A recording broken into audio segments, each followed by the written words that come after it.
C'est génial, hein. Franchement, bravo encore, hein, Sylvain.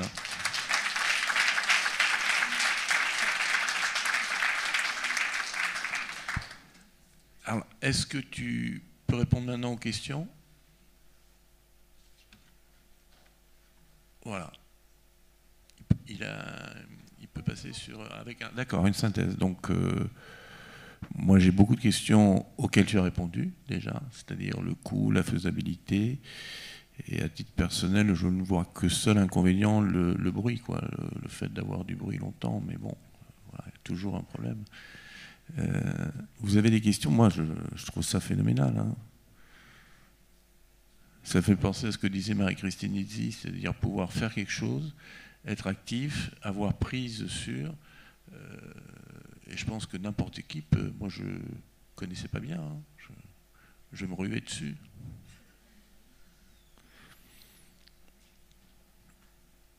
Ah, c'est pas possible qu'il n'y ait pas de questions. Ou au moins dire ce que vous pensez, quoi. Ah, non, non.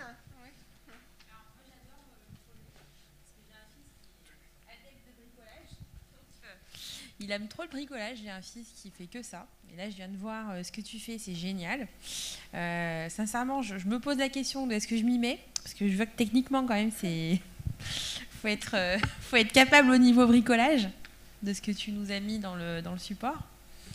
Et puis le coût, en fait, des bobines que tu achètes, tu as mis 1 kg, c'était 25 €. Donc il en faut pas mal, là, pour construire ce que tu fais. Non? Bon.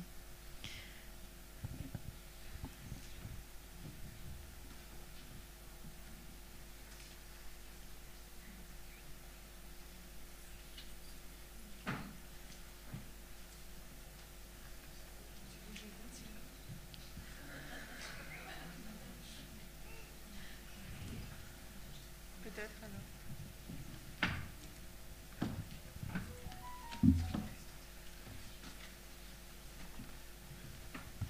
C'est rigolo parce que sur YouTube et Facebook, Véronique, l'image apparaît comme si tu avais une blouse blanche. On ne voit pas les rayures, on dirait que c'est l'infirmière qui... Pourquoi pas?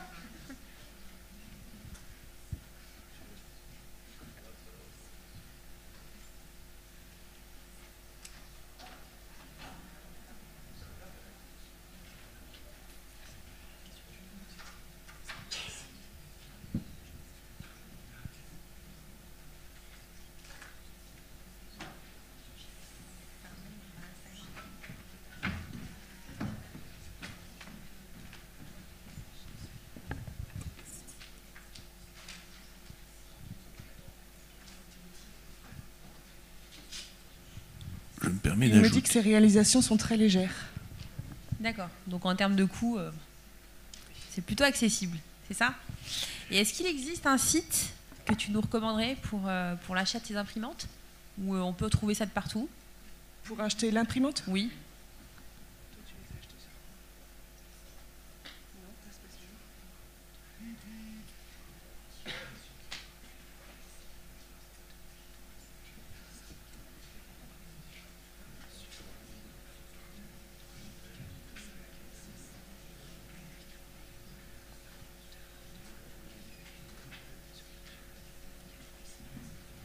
Sur YouTube, en fait, il a été prendre les conseils.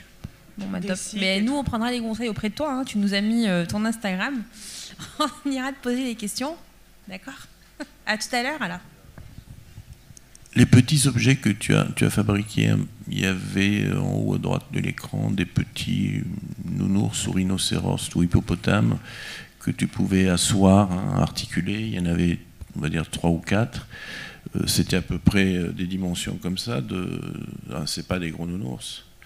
Et avec une bobine, avec 1 kg, tu en fais combien?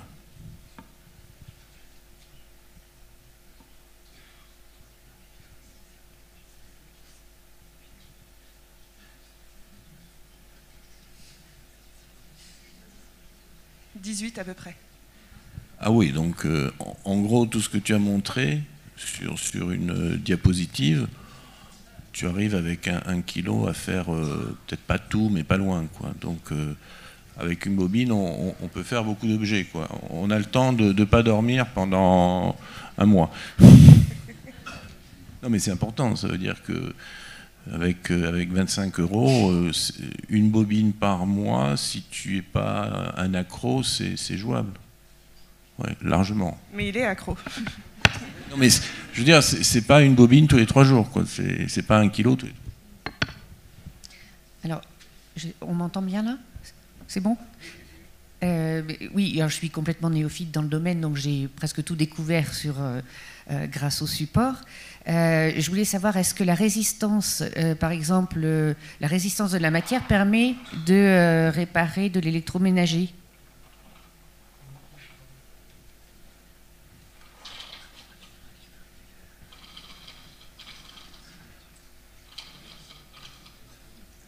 Oui, on peut faire travailler la matière suivant si c'est plus mou ou plus résistant. Ah, d'accord. Alors après, de là à réparer de l'électroménager... Quoi, par exemple? Par exemple, dans une imprimante, il y a un petit clapet qui permettait de photocopier. Oui, c'est récurrent. Enfin, sur certains modèles d'imprimantes, c'est un problème récurrent où le petit clapet, enfin le petit ergot casse. Et je voulais savoir si, par exemple, on peut le dupliquer. Ah ben bon, merci beaucoup. Vous envoyez à Sylvain l'objet en 2D ou l'objet lui-même, il vous le fait, il vous le renvoie. C'est possible, je crois. Hein, c'est possible. Ah oui? Avec un devis, et puis ça lui paye une bobine. Ah ben très bien, merci. Concrètement, qu'est-ce que tu as fabriqué pour ton fauteuil avec l'imprimante 3D? Son support de téléphone, son joystick.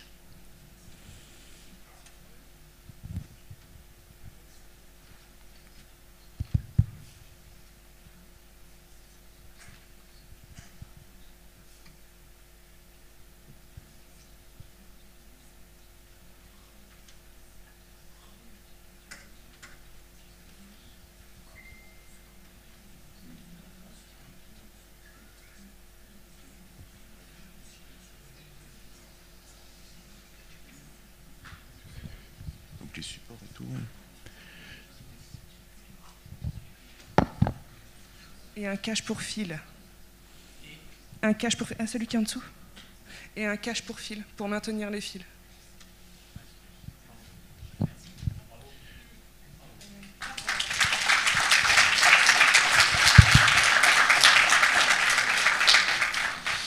Oui, bonjour.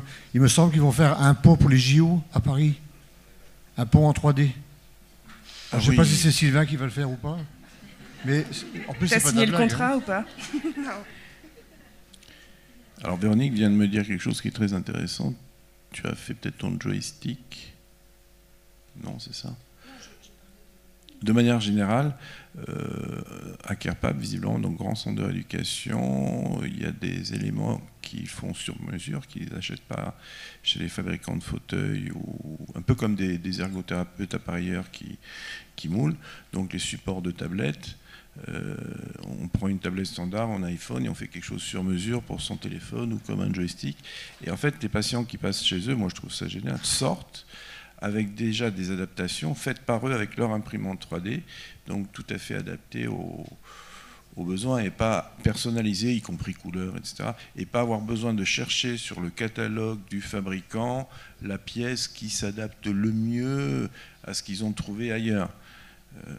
Et ensuite, pour la résistance, oui, je pense que le nombre de fois, ou même au quotidien, comme vous dites, hein, une pièce maintenant, comment ils appellent ça, l'obsolescence programmée, ils te font des pièces en plastique qui se cassent au bout de...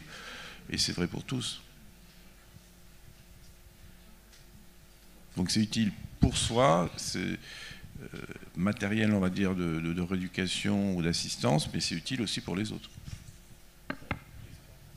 Oui, bonjour. Merci pour la présentation que j'ai trouvée très claire. J'avais deux petites questions.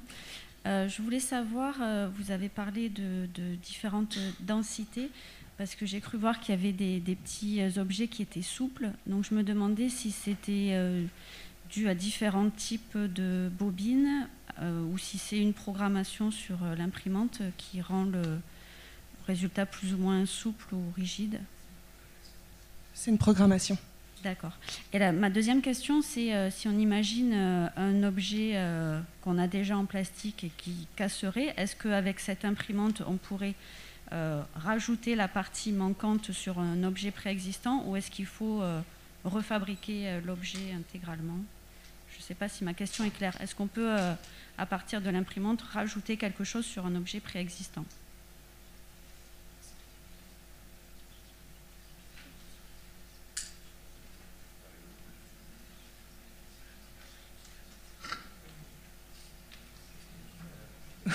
Oui, en soi, tout est possible. Imaginons un balai qui casse en deux, on peut mettre la partie du milieu et la refixer, quoi. Voilà, d'accord. Merci beaucoup.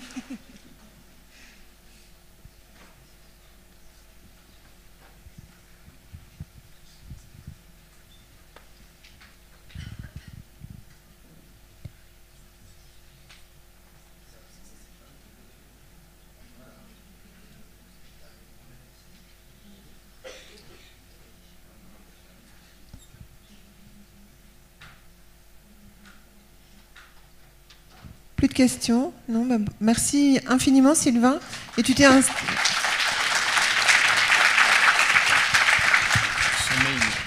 Pour Sylvain, est-ce que la réalisation des impressions 3D se fait avec l'aide d'une commande oculaire ou contacteur? Est-ce qu'en gros, tu peux, toi, contrôler facilement?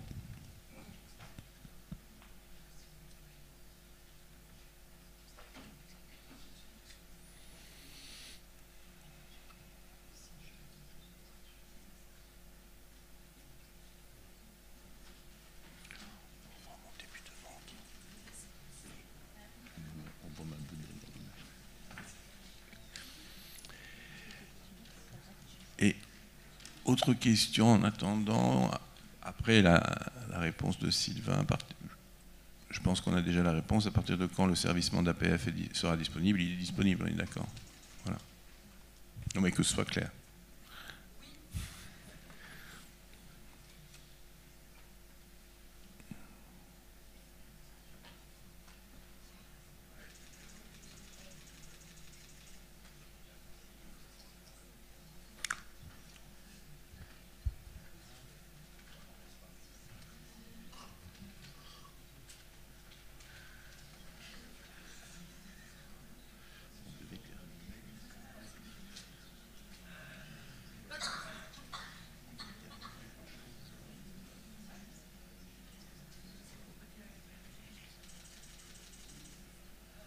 On a rattrapé le quart d'heure de retard initial.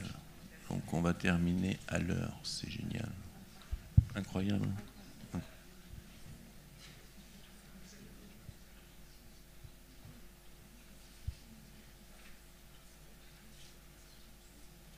C'est à partir de n'importe quel appareil qui pilote un ordinateur. Le micro?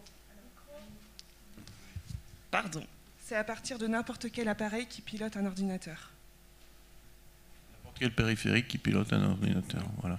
Donc il faut voir le bon périphérique, ça peut être un joystick très, très minime, très sensible, puisqu'il y en a un minimum de contrôle d'un doigt, et ça peut être mentonnier, donc c'est ça, et éventuellement oculaire si on a un système comme le Tobii ou autre. Ouais. Voilà. Ah oui, avec juste l'infrarouge, oui, ça c'est facile d'accès. Donc c'est très bien.